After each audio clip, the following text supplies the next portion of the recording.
Ihr müsst wissen, meine Tochter, seit sie 1 ist und seit sie laufen kann, hat sie das Gefühl, die ganze Welt ist ihre Freundin. So, sie ist sehr kontaktfreudig. Das heißt, sie ist bei der Konferenz rumgelaufen, hat jeden gegrüßt. So, hi, hi, hi. Egal wo wir sind, wenn wir draußen unterwegs sind, wenn ich mit ihr spazieren gehe auf dem Spielplatz, manchmal stellt sie sich so richtig penetrant vor Menschen hin und grinst sie so lang an, bis eine Reaktion kommt. Ich bin in x-tausenden Smalltalks-Gesprächen drin, müsst ihr wissen. Und ihr müsst wissen, ich bin nicht so eine extrovertierte Person. Das heißt, ich habe ein bisschen Mühe damit, jedes Mal übers Wetter zu reden. Und ich habe mich gefragt, woher kommen eigentlich diese Gene, weil sie kommen nicht von mir. Aber ich glaube, die, wo den Leo kennen, ich glaube, die sind vom Leo weitervererbt worden. Muss so sein. Aber ich habe es lieben gelernt. Und ich sage dir jetzt wieso. Weil wenn du in einer Kirche mitarbeitest, wer arbeitet mit oder ist angestellt in einer Kirche? Ich sage dir jetzt den größten Vorteil, den du hast als Angestellter oder Mitarbeiter, also Volontär in der Kirche. Du musst deinem Gegenüber nur eine Frage stellen. Ja, was arbeiten sie denn eigentlich?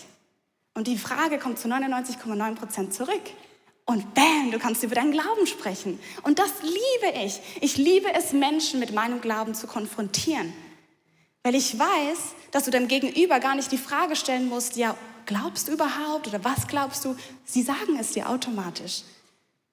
Und ich habe eine Antwort ganz oft erlebt, dass Menschen sehr respektvoll mit meinem Glauben umgegangen sind und gesagt haben, ja, das ist toll, dass du so einen starken Glauben hast, aber ich kann an so einen Gott nicht glauben.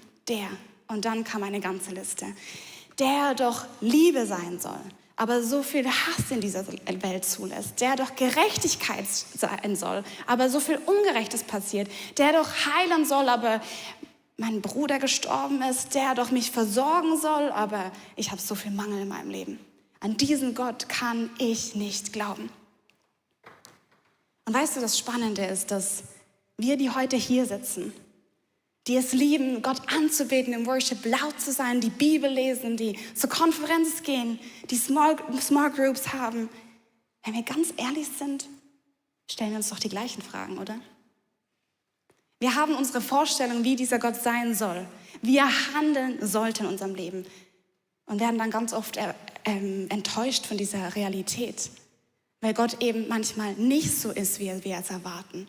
Weil er halt nicht so ist, wie wir es erhoffen, auch wenn wir viel gebetet und gefastet haben. Und dann sind wir am gleichen Punkt.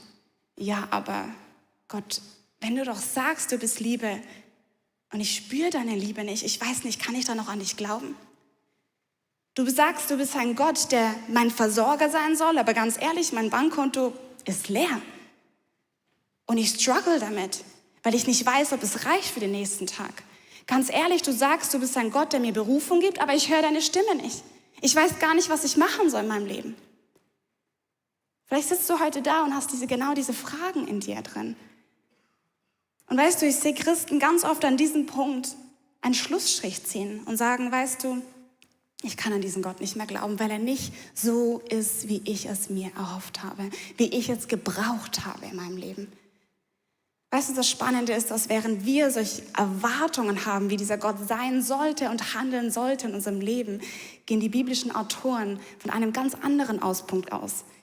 Sie gehen einfach davon aus, dass wir Menschen eigentlich gar nicht wissen können, wie dieser Gott ist. Aber wir können es lernen. Und das ist eine ganz andere Perspektive. Weil wenn es heißt, dass wir es lernen können, ist es ein Prozess. Ein weiter und weiter und weiter lernen. Und da gibt es keinen Punkt, da gibt es kein Bild, wo wir ihn einrahmen können, sondern es ist ein Dranbleiben in diesem Gott. Ich glaube, die Frage, die Christen unterscheiden, die weglaufen von Glauben und die dranbleiben, ist folgende Frage. Sich zu fragen, Gott, wie dann? Wie bist du dann, wenn ich so, wie ich es gerade brauche? Wie bist du dann und zeigst mir deine Liebe, wenn ich so, wie ich es eigentlich mir gerade wünsche? Wie dann, Gott? Hast du diese Frage schon mal gestellt? Und gewartet auf eine Antwort?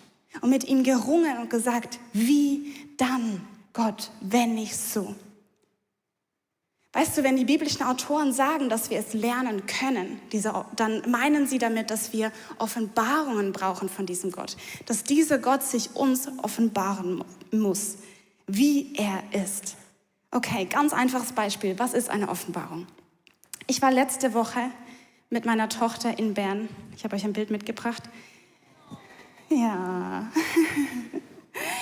Wunderschöne Hauptstadt. Zürich ist schöner. Oder?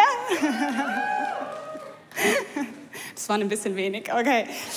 Wir waren in Bern, wir sind durch die Straßen gelaufen. Jetzt musst du dir vorstellen, seit sie laufen kann, hat sie das Gefühl, dass sie überall hinlaufen kann. Okay, Hauptstadt oder du läufst durch die Gasse. Super schwierige Situation für uns als Eltern, weil da, wo sie gerade läuft, da kann man laufen, aber da kommen manchmal auch Autos entgegen, dann muss man auf die Seite. Links von ihr ist so eine gestrichelte Linie und wir wissen, wenn wir es gelernt haben, da kann man drüber laufen, aber wenn da diese Schienen sind, dann wissen wir, da fährt die Tram, aber sie liebt es einfach, sich dahin zu setzen. Dann gibt es diesen gelben Streifen, das ist der Velostreifen und da darfst du ja nicht drüber, sonst wirst du so angeklingelt und geh auf die Seite. Und dann gibt es die Straße und das ist für uns ganz logisch, weil es diesen Bordstein gibt und dann, der ist halt ein bisschen höher, aber für sie ist das einfach Boden. Und sie will einfach überall laufen, wo sie laufen möchte. Wir haben jenste Auseinandersetzungen, weil ich sie oft so festhalten muss, damit sie mich nicht auf die Straße läuft. Weißt du, und ich weiß, dass eines Tages, auch wenn es für sie in dem Moment überhaupt keinen Sinn ergibt und es für sie total frustrierend ist, weil sie den Sinn nicht versteht, weiß ich, dass eines Tages es in ihrem Kopf so einen Klick macht und sie plötzlich versteht, aha, da ist die Straße, da fahren die Fahrräder, da laufen die Menschen. Und dann lernt sie schön schweizerisch, schauen, hören, laufen. Ihr habt es alle gelernt. Gosh. Es wird Klick machen und wenn es Klick macht in ihrem Kopf, weißt du, was sie passiert? Sie nimmt ihre ganze Welt anders wahr. Wenn es Klick macht, dann verändert das ihr Handeln, weil sie nicht einfach mal überall hinspringt, weil sie verstanden hat, wo sie laufen darf und wo nicht. Wir brauchen Offenbarung von diesem Gott in unserem Leben. In der Bibel heißt es, dass Gottes Wege so viel höher, so viel größer sind als unsere Gedanken und als unsere Wege. Das bedeutet, wenn wir eine Offenbarung brauchen, dann nimmt Gott uns in seine Gedanken mit. Und dann macht die Situation, in der wir gerade drin sind, keinen Sinn. Und vielleicht bist du gerade in so einer Situation und du bist frustriert und denkst, es macht einfach keinen Sinn. Bis zu dem Tag, wo Gott dich in seine Gedanken hineinnimmt, es Klick macht. Aber das Ding an Offenbarungen ist, das kann man nicht vorhersehen, das ist nicht planbar, sondern du musst geduldig warten mit diesem Gott. Warten, bis er dich hineinnimmt. Aber wenn du mal eine Offenbarung hattest, man, dann nimmst du deine Welt anders wahr. Es verändert, wer du bist. Es verändert, wie du Gott siehst. Und es verändert dein Handeln. Wir brauchen Offenbarung in unserem Leben. Und diese Bibel ist voll von diesen Offenbarungsmomenten, weil Gott es liebt, sich seinen Kindern zu offenbaren. Ein ganz einfaches Beispiel, Mose zum Beispiel. Das ist der Typ im Alten Testament, der das Volk Israel aus dieser Sklaverei mit hinausgeführt hat. Er hat Gott x-mal erlebt und krass erlebt. In dieser Sklaverei hat er erlebt, wie dieser Gott diese 10 Plagen gebracht hat. Er hat erlebt, wie dieser Gott mit dieser Feuer- und Wolkensäule sie aus Ägypten hinausgeführt hat. Er hat erlebt, wie dieses Manna vom Himmel gekommen ist. Er hat erlebt, wie dieses Meer sich geteilt hat. Jemand schon mal sowas erlebt? Von Mose würden wir doch behaupten, hey, der kennt Gott wirklich, oder? Also so wie Mose das kann man eigentlich nicht toppen. Der hat Gott so krass erlebt. Dann gibt es eine Stelle in 2. Mose 33, wo ein super schönes Gespräch stattfindet zwischen Mose und Gott. Und Gott sagt Mose, hey, ich bin mit euch. Auch wenn ihr störrisch tut mit dem Volk, ich bin mit euch. Ich begleite euch und ich führe euch in dieses verheißene Land. Und dann sagt Mose Folgendes und sagt, lass mich den Glanz deiner Herrlichkeit sehen. Und mit Herrlichkeit ist ja nicht gemeint seine Macht, sondern es war vielmehr ein Ausdruck für seine Schönheit, für seinen Charakter. Mose steht da und zeig mir, wie du bist. Zeig mir einen Glanz davon, ein Stück von deinem Herzen. Nimm mich in deine Gedanken mit. Und weißt du, das Schöne an dieser Stelle ist, dass Gott nicht antwortet und sagt, Bro, ich habe es dir schon so oft gezeigt, glaub doch einfach mal so. Du hast so viele Sachen erlebt wie vielleicht niemand mehr auf dieser Welt. Nein, Gottes Antwort ist, kein Problem. Wir treffen uns morgen auf dem Berg. Wir haben ein Date. Am nächsten Morgen läuft Mose auf diesen Berg hoch und wir lesen, dass er wartet auf Gottes Gegenwart und Gott begegnet. Ihr kennt vielleicht diese Sätze, wir haben es vorher im Lied auch gesungen. Jahwe, Jahwe, Gott gnädig und barmherzig, langsam zum Zorn und reich an Gnade und Treue. Diese Worte kommen aus dieser Offenbarung heraus, wo Gott seinen Charakter beschreibt, weil er es liebt, sich zu beschreiben. Weißt du, und das Schöne finde ich, dass dieser Mose eine Sehnsucht hatte in sich. Er wollte Gott kennenlernen und er hat verstanden, dass er das braucht. Dass wenn er wieder hinuntergeht von diesem Berg und dieses Volk vielleicht wieder ein bisschen dumm tut, dass er diese Offenbarung Gottes braucht, um Klarheit zu haben, um Weisheit zu haben. Er braucht diesen Blick in Gottes Herzen. Er hatte eine tiefe Sehnsucht, diesen Gott kennenzulernen. Und meine Frage ist, hast du diese Sehnsucht? Hast du eine Sehnsucht, diesen Gott zu kennen, wie er wirklich ist? Wo bist du stehen geblieben? Wo ist diese Sehnsucht vielleicht abgeloschen in deinem Leben? Weil du enttäuscht wurdest, weil du verletzt wurdest. Und ich glaube, dass ganz viele hier drin sitzen und du hast ein Bild von Gott gemacht. Und vielleicht so einen Satz in dein Herz geschrieben von, ja, Gott liebt halt alle anderen mehr als mich. Oder dieser Gott, der beruft halt andere viel krasser und mich hat er halt vergessen. Oder ganz viele höre ich sagen, naja, dieser Gott im Alten Testament, boah, viel zu brutal, den lese ich gar nicht. Lieber der Good Cop, das ist Jesus. Wo hast du eine Festlegung gemacht in deinem Herzen, wer dieser Gott ist? Gar nicht aus Bosheit, sondern einfach, weil er nicht so kam, wie du es erwartet hast und verletzt worden bist. Fang an, diese Frage wieder zu stellen. Fang an, wieder in seine Gegenwart zu gehen. Zu sagen, wie dann Gott? Fang an zu kämpfen. Fang an zu ringen und zu warten auf seine Gegenwart. Weil er liebt es, sich zu offenbaren. Amen.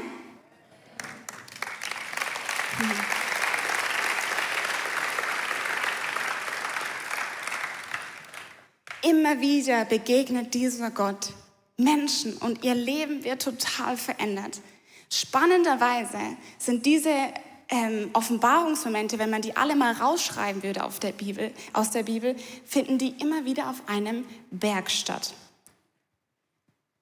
Okay, warum auf einem Berg? Meint ihr, das ist der Beweis, dass Gott im Herzen richtig ein Schweizer ist? Ich bin voll eingeschweizerdeutsch, merkt ihr? Go Schweiz, okay. Das war ein Spaß. Nein. Ich erkläre euch, wieso. In der hebräischen Vorstellung war alles, was Land war für sie klar, naja, das ist der Wohnort für den Menschen. Das ist da, wo wir Menschen wohnen, wo wir essen, wo wir zur Schule gehen, wo wir trinken. Das ist unser Wohnort, den Gott uns gegeben hat. Für sie war klar, dass der Himmel Gottes Wohnort war. Nicht so schwierig. Aber jetzt pass mal auf, was passiert, wenn du auf diesen Berg hochläufst. Dann bist du, ich male es euch ein, maximal umgeben von dieser Heiligkeit, von dieser Gegenwart Gottes, wie auf keinem anderen Fleck dieser Erde. Wenn du da hochläufst und wenn du auf diesem Gipfel stehst, ganz da oben, dann hast du das Gefühl, du stehst schon fast im Himmel. Weil diese Grenze zwischen dem Irdischen und dem Göttlichen so nahe ist. Weil diese Grenze zwischen dem Sichtbaren und dem Unsichtbaren so nahe ist. Das ist der Ort, wo Gott sich ausgesucht hat, seinen Menschen sich zu offenbaren, weil Himmel und Erde so krass aufeinander trifft wie nirgends anders. Deshalb hat Gott immer wieder auf diesem Berg Menschen wirklich verändert. Vielleicht warst du selber schon mal auf dem Berg. Wer war schon mal? Sentes, Pilatus? Genau, ihr wisst es. Ihr habt das Bild. Wenn ihr auf einem Berg mal so hinaufläuft, oder?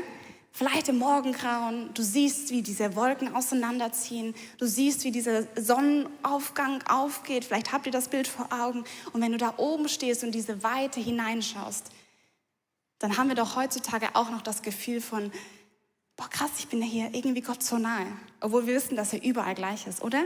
Kennt ihr das? Genau das versucht die Bibel hier zu beschreiben. Gott liebt es, sich zu offenbaren, er liebt es, dir zu zeigen, wie er ist. Und spannenderweise gibt es unglaublich viele Beispiele in dieser Bibel. Wir gehen ein paar durch. Noah zum Beispiel. Nach dieser ganzen Sintflut, die Gott geschickt hat, landet die Arche auf einem Berg. Und Gott offenbart sich auf diesem Berg als den Gott des Friedens. Er sagt, nie wieder werde ich so eine Sintflut schicken. Nächste Geschichte kennen wir auch, Abraham und Isaak. Abraham wird aufgefordert, mit seinem Sohn da hochzugehen und ihn zu opfern. Aber Gott offenbart sich da oben als keinen Gott, der Menschenopfer möchte oder Kindesopfer möchte, wie andere Götter zu der Zeit, sondern er offenbart sich als einen Gott, der versorgt. Als einen Gott, der seinen eigenen Sohn opfert für die Rettung der Menschheit. Mose, haben wir schon gehört, Mose hat unglaublich viele Begegnungen auf diesem Berg. Er bekommt das Gesetz Gottes, diese Weisheit Gottes auf dem Berg. Elia auf dem Berg Karmel mit den Priestern, mit den Baalspriestern, wo Gott sich offenbart mit diesem unglaublichen Feuer als der einzig und wahre Gott auf dieser Erde. Und Salomon, er hat es richtig gecheckt. Er hat gewusst, wenn ich einen Tempel baue, dann wo? Auf einem Berg. Weil er wusste, dass der Berg ein Symbol ist, dass dieser Gott uns nahe sein möchte. Dass der Berg ein Symbol ist, dass dieser Gott sich offenbaren möchte, wie er ist. Das ist sein Herz. Er möchte, dass du weißt, wie er ist. Das Neue Testament geht weiter. Auch Jesus sucht sich immer wieder Orte aus auf dem Berg. Die Bergpredigt, wo er Gottes Weisheit weitergibt. Die Speisung der 5000. Wo er die Menschen versorgt. Die fallen vielleicht noch mehr an. Das ist super spannend, das mal durchzulesen. Gott offenbart sich immer und immer wieder, weil er möchte diesen Himmel auf Erden bringen. Und dann gibt es eine Stelle, die für mich absolut herausragt. Weil Gott seinen Charakter nicht einfach nur beschreibt, sondern weil Himmel und Erde wirklich mal eins sind und er sichtbar wird. Matthäus 17. 6 Tage später nahm Jesus die 3 Jünger, Petrus, Jakobus und Johannes, den Bruder von Jakobus, mit sich und führte sie auf einen hohen Berg. Wir wissen, es kommt eine Offenbarung. Niemand sonst war bei ihnen. Vor den Augen der Jünger ging mit Jesus eine Verwandlung vor sich. Sein Gesicht leuchtete wie die Sonne und seine Kleider wurden strahlend weiß. Und dann sahen sie auf einmal Mose und Elia bei Jesus stehen und mit ihm reden. Da sagte Petrus zu Jesus, wie gut, dass wir hier sind, Herr. Wenn du willst, schlage ich hier 3 Zelte auf. Eins für dich, eins für Mose und eins für Elia. Okay, vielleicht hast du die Stelle schon mal gelesen und die ging so wie mir, dass ich am Anfang gedacht habe, weird, plötzlich Mose und Elia da, was geht da eigentlich ab? Wir werden die Stille ganz langsam durchgehen, aber du musst wissen, diese Stelle ist vollgepackt, wirklich vollgepackt mit Thematiken und Bildern, die wirklich hier zusammenkommen. Seid ihr bereit? Alright. 6 Tage später, das ist in der Bibel immer ein super Indiz zu fragen, was war denn 6 Tage vorher? Ich erzähle es euch. 6 Tage vorher, also man vermutet, dass Jesus seinen Jüngern die Frage gestellt hat, wer glaubt ihr eigentlich, wer ich bin? Und wir wissen, Petrus war der Erste, der antwortete, du bist der Messias. Aber als Jesus daraufhin sagte, dass sein Weg ans Kreuz geht nach Jerusalem, stellt sich Petrus vor Jesus und sagt, Gott bewahre, das wird dir nicht passieren. Petrus hat eine Vorstellung davon, wie dieser Messias ist, wie er handeln sollte, wie sein Weg aussehen sollte. Und ich bin Petrus so dankbar, weil wir da einklinken können. Mit unseren Vorstellungen, wie Gott sein sollte. Und dann nimmt Jesus diese 3 Jünger auf den Berg. Und was dort oben passiert, ist, dass Jesus anfängt zu leuchten wie die Sonne und seine Kleider werden strahlend weiß. Weißt du, Petrus hat Jesus bisher erlebt als der, den er herausgerufen hat, der ihn berufen hat, Menschenfischer zu sein, als der gepredigt hat, als der mit ihm gelacht, gegessen hat, als der ihm Gleichnisse erzählt hat, die er vielleicht nicht verstanden hat, als den, der Wunder vollbracht hat, der geheilt hat.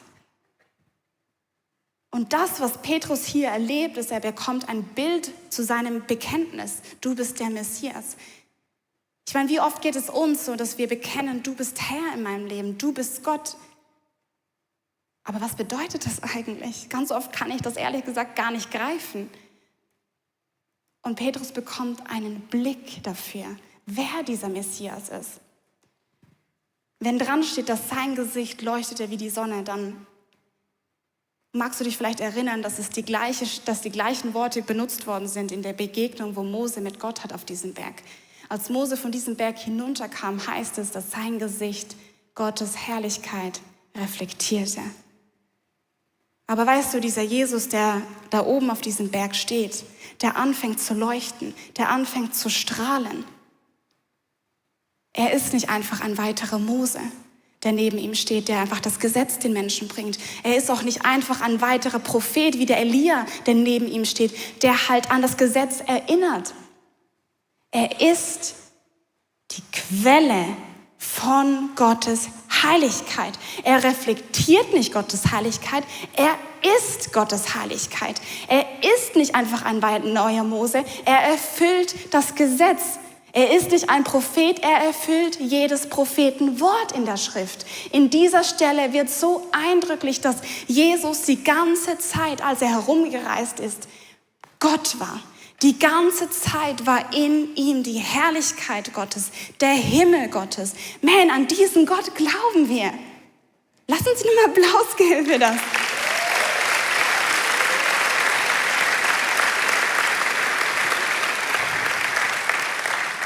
Er kam, um den Himmel auf die Erde zu bringen. Das, was hier passiert, gibt uns einen Vorgeschmack darauf, ein Bild darauf, was passiert nach Jesus Tod. Weil als er an diesem Kreuz starb, ist der Vorhang zerrissen und wir konnten ins Allerheiligste hineingehen. Und das ist die Good News für alle Hamburger hier. Weißt du wieso? Weil du musst nicht mehr auf einen Berg gehen, um Gott zu erleben. Sorry, Melli. Durch den Kreuz von Jesus Christus am Tod hat er den Vorhang zerbrochen, ist dieser Himmel auf diese Erde gekommen. Das bedeutet, dass Himmel und Erde sich überlappen. Das bedeutet, dass du zu Hause sitzen kannst, da wo auch immer du bist, an deinem Schreibtisch, an deinem Arbeitsort, wenn du zu Hause mit deinen Kollegen bist und Gott erleben kannst. Du musst nicht mehr irgendwo hingehen, um diesem Gott zu begegnen. Er kommt und begegnet dir dort, wo du bist. Weil dieser Gott wollte schon immer sich dir offenbaren. Also wenn du heute da bist und sagst, dieser Gott, der redet nicht zu mir, dann stimmt das nicht. Weil er möchte sich dir offenbaren. Und dann gibt es diese wunderbare Stelle hier. Und ich liebe Petrus. Er ist so menschlich. Und sagt, Jesus, hey, er versucht die ganze Situation wieder einzusortieren. Hey, ich kann euch jetzt so 3 Zelte bauen. Was meint ihr denn damit? Wenn wir uns jetzt überlegen, was passieren würde, wenn die alle da oben geblieben wären, die Jünger mit Jesus oben. Naja, was hätte das denn verhindert? Wenn sie dort oben gezeltet wären, dann wäre Jesus niemals hinunter ins Tal gegangen und ans Kreuz, um zu sterben. Das heißt, das, was Petrus hier noch krampfhaft versucht, ist festzuhalten an seinem Bild, das er von diesem Messias hat. Er versucht, diesem Messias noch vorzuschreiben und zu sagen, aber dein Weg wird nicht durch Leid gehen, weil ich es mir anders vorstelle, weil ich es mir anders wünsche. Ich glaube, Petrus hat einfach Angst, zurückzugehen, weil er weiß, was auf ihn zukommt. Und dann steht, während Petrus noch redete, erschien eine leuchtende Wolke über ihn. Und eine Stimme aus der Wolke sagte, dies ist mein Sohn, ihm gilt meine Liebe, ihn habe ich erwählt, auf ihn sollt ihr hören. Als die Jünger diese Worte hörten, warfen sie sich voller Angst nieder, das Gesicht zur Erde. Aber Jesus trat zu ihnen, berührte sie und sagte, steh auf und hab keine Angst. Als sie aufblickten, sahen sie nur noch Jesus allein. Während sie den Berg hinunterstiegen, befahl er ihnen, sprecht niemand über das, was ihr gesehen habt, bis der Menschensohn vom Tod auferweckt ist. Das, was Petrus versucht, ist, er versucht festzuhalten von diesem Bild. An diesem Weg, wie es weitergeht, weil er Angst hat, was passiert. Weil er weiß, dass wenn dieser Weg ins Tal führt, dass Schmerz auf ihn zukommt, dass Leid auf ihn zukommt. Eine Ungewissheit. Und wisst ihr, diese Stelle ist so krass, weil ich realisiert habe, wenn wir Gott anfangen zu fragen, Okay, wie bist du dann, wenn nicht so, wie ich es mir erhofft oder erwartet habe und wir eine Offenbarung bekommen, wie er uns versorgt, wie er uns liebt, wie er uns heilt, wie er zu uns spricht. Ihr Lieben, dann bedeutet das aber nicht, dass am nächsten Tag du plötzlich geheilt bist oder am nächsten Tag plötzlich dein Bankkonto voll ist. Diese Geschichte lehrt mich, dass wir ins Tal wieder herunter müssen. Dass nur, wenn wir Offenbarungen von Gott bekommen, das nicht bedeutet, dass Schmerz und Leid und vielleicht das Hoffen und den Mangel erleben und zu fragen, reicht's für den nächsten Tag? Ich weiß nicht, wo ich hingehen soll. Ich bin orientierungslos. Dass das uns nicht erspart bleibt. Aber das, was Petrus hier uns vorzeigt, ist, dass er sagt, ich höre auf das, was Jesus sagt und ich stelle mich hinter ihn. Ich stelle mich hinter die Wahrheit. Ich stelle mich hinter Jesus. Und er proklamiert damit nicht sein Wille, sondern Jesus Wille. Nicht sein Königreich, sondern Gottes Königreich. Und das sind leider jetzt nicht die Good News, die du vielleicht erhofft hast, aber das ist die Realität, die wir kennen.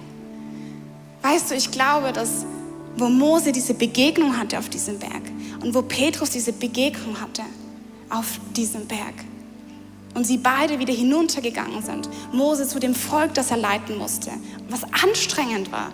Petrus, der durch diesen Leid hindurchgegangen ist. Aber wenn wir die Leben anschauen von Mose, wie er dieses Volk geführt hat, wie er eingestanden ist von diesem Volk, wo Gott wütend wurde, Petrus, der so aufgestanden ist für das Evangelium, dann glaube ich, dass sie so standhaft sein konnten, dass sie eine Kraft in sich haben konnten, weil sie Gott erlebt haben, weil sie ihn erlebt haben auf dem Berg, wie er ist. Wenn wir eine Offenbarung haben, dann sehen wir eine andere Realität und das verändert uns. Das verändert unser Handeln und unser Denken. Und wir checken, dass die Realität von Gott größer wird als die Realität auf dieser Welt. Und das mag sich vielleicht komisch anhören, aber wenn du mal dort bist und eine Offenbarung hast, dann weißt du, dann spürst du das und weißt, dieser Himmel ist so real. Dieser Gott meint es wirklich gut mit dir. Und du kannst deine Vorstellungen loslassen, deine Angst loslassen und sagen, Gott, ich stehe heute da und ich gebe das in deine Hände. Und ich möchte dich erkennen und lieben lernen. Als Mose auf diesem Berg stand, heißt es in der Bibel, dass er wartete auf Gottes Gegenwart. Es heißt nicht, wie lange er wartete. Vielleicht hat er ein paar Minuten gewartet, vielleicht eine halbe Stunde, vielleicht 3 Stunden. Aber er wartete und mich hat das gestern so berührt, weil ich merke, dass wir verlernen zu warten. Dass wir wollen, dass Gott direkt kommt, direkt spricht, uns direkt eine Antwort gibt. Aber ganz ehrlich, wenn wir in unser Herz hineinschauen, dann sind wir eine Generation, die sich eigentlich sehnt nach Ruhe, die sich eigentlich sehnt nach dieser wahren Begegnung mit diesem Gott im Himmel. Und ich möchte mit euch gemeinsam in einen Moment hineingehen, wo wir wirklich warten auf Gottes Heiligkeit, wo wir ruhig werden für ein paar Minuten lang. Und das mag sich lang anfühlen, weil wir das wirklich nicht mehr kennen. Deshalb, du darfst dich gemütlich hinsetzen. Du darfst alles, was du in der Hand hast, auf den Boden legen, zur Seite legen. Und ich möchte gemeinsam mit euch beten und dort hineingehen. Und dann halte einfach diese Stille aus.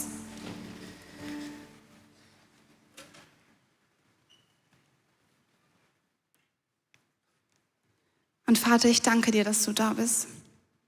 Ich danke dir, dass du einen Weg gefunden hast, uns zu zeigen, wie du bist und wer du bist. Vater, wir haben eine Sehnsucht in uns, dir zu begegnen. Und wir fragen dich, zeig uns heute, wie du bist. Begegne du uns jetzt.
Ich habe mich in meinem Leben immer wieder diese Ruhe ausgesetzt, weil ich gemerkt habe, wie gut es mir tut, einfach zu sitzen und zu warten.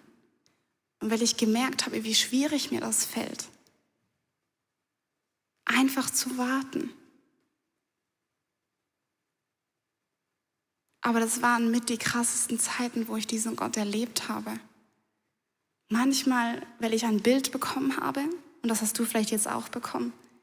Manchmal, weil ich einfach nur seine Liebe gespürt habe, wie so ein Brennen in meinem Herzen. Und manchmal habe ich ihn einfach nur erlebt, dass er gar nichts gesagt hat. Und das ist auch eine Begegnung Gottes. Dass er einfach genießt deine Gegenwart und einfach mit dir sitzt. Und ich glaube ganz fest, dass wir als Generation das wieder lernen müssen, auszuhalten, sitzen zu bleiben. Und das kannst du lernen. Und diese Begegnungen werden dich verändern, dein Denken verändern, weil du Weisheiten von diesem Gott bekommst, wie Moses erhalten hat. Sie verändern deinen Glauben, weil du siehst, wer Gott wirklich ist und dass diese Realität vom Himmel so viel mehr ist als das, was wir sehen. Du wirst Antworten bekommen für dein Leben, die wegweisend und entscheidend sind für dein Leben. Deshalb glaube ich, dass es nicht mehr länger eine Option ist für uns, sondern dass wirklich wichtig wird für unseren Glauben. Und Vater, ich danke dir, dass du da bist und dass du so geduldig mit uns bist. Und ich danke dir, dass du uns liebst, dass du jetzt da bist und uns einfach anschaust. Und wir haben eine Sehnsucht in uns, Jesus. Wir haben eine Sehnsucht, dir zu begegnen, dich zu kennen. Wir brauchen deine Stimme in unserem Leben. Weil in dieser Welt gibt es so viel Lärm und so viel Orientierungslosigkeit. Tagtäglich haben wir 1000 Entscheidungen zu treffen und wir brauchen dich. Und ich bete, Gott, dass du uns offenbarst, wie du bist. Dass wir als Generation wieder aufstehen dürfen und sagen dürfen, wir kennen diesen Gott. Wir glauben an diesen Gott und wir wissen, dass der Himmel realer ist als all das, was wir hier sehen. Ich glaube an eine Generation, die wieder aufstehen wird und dieses Strahlen von Gottes Herrlichkeit reflektieren wird in diese Dunkelheit, in diese Welt hinein. Weil er sagt, dass wir das Licht dieser Welt sind.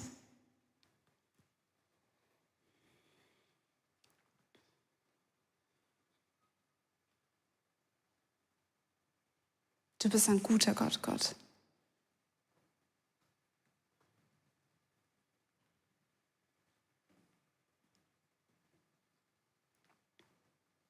Weißt du, und vielleicht ist es heute für dich dran, einen Schritt zu gehen. Und du sagst im nächsten Worship-Song, wo wir anfangen zu singen, ich stelle mich hinter dich, hinter dein Wort und ich fange an, auf dich zu hören.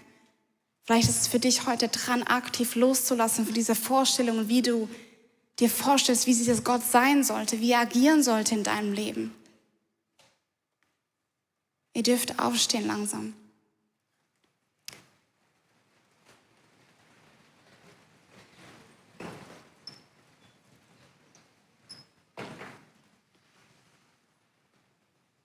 Lass uns in diesen Worship-Song hineingehen und Gott wieder anbeten. Uns unser Herz ausrichten nach ihm. Schreien, dass wir eine Sehnsucht haben nach ihm. Weil weißt du, was ich richtig schön finde, ist, dass das, was wir gelesen haben, diesen Jesus, den Petrus erlebt hat auf diesem Berg, eines Tages erleben. Eines Tages werden wir im Himmel stehen und werden Jesus in dieser Reinheit sehen. Du wirst vor ihm stehen und sehen, wie er ist. Und dann wünsche ich mir, dass wir vor ihm stehen können und sagen können, ich kenne dich. Ich kenne diese Eigenschaft an dir, weil ich dich erlebt habe auf dieser Welt. Lass uns dranbleiben an dieser Sehnsucht. Amen. Hey, wir hoffen, die Message hat dich ermutigt und hat dich weitergebracht in deinem Lauf mit Jesus. Oh ja. Wenn du merkst, dass Gott irgendetwas gesprochen hat in dieser Predigt, dann schreib es dir doch gerade auf, weil wir vergessen so schnell, was Gott redet. Schreib es irgendwo auf in dein Journal oder in dein Handy in den Notizen. Wir lieben unsere Leute, die online sind, möchten aber gleichzeitig dich auch einladen, komm mal vorbei. Absolut, komm mal vorbei. Und komm uns Heu sagen, dir ist eine Hand schütteln, wäre schon noch nice. Und am 5 Uhr geht es da übrigens schon los, so in kleinen Gruppen, die aber offen sind, wo du gerne auch darfst kommen. Und sonst am 7. Uhr in unsere Celebration. Und vor allem abonniere unseren Telegram-Kanal, dort kommst du immer mit über, was gerade läuft. Oder kommst mal in ein Camp oder irgendetwas so. Yes, hey, bist gesegnet und wir wünschen dir eine super Woche. Ja.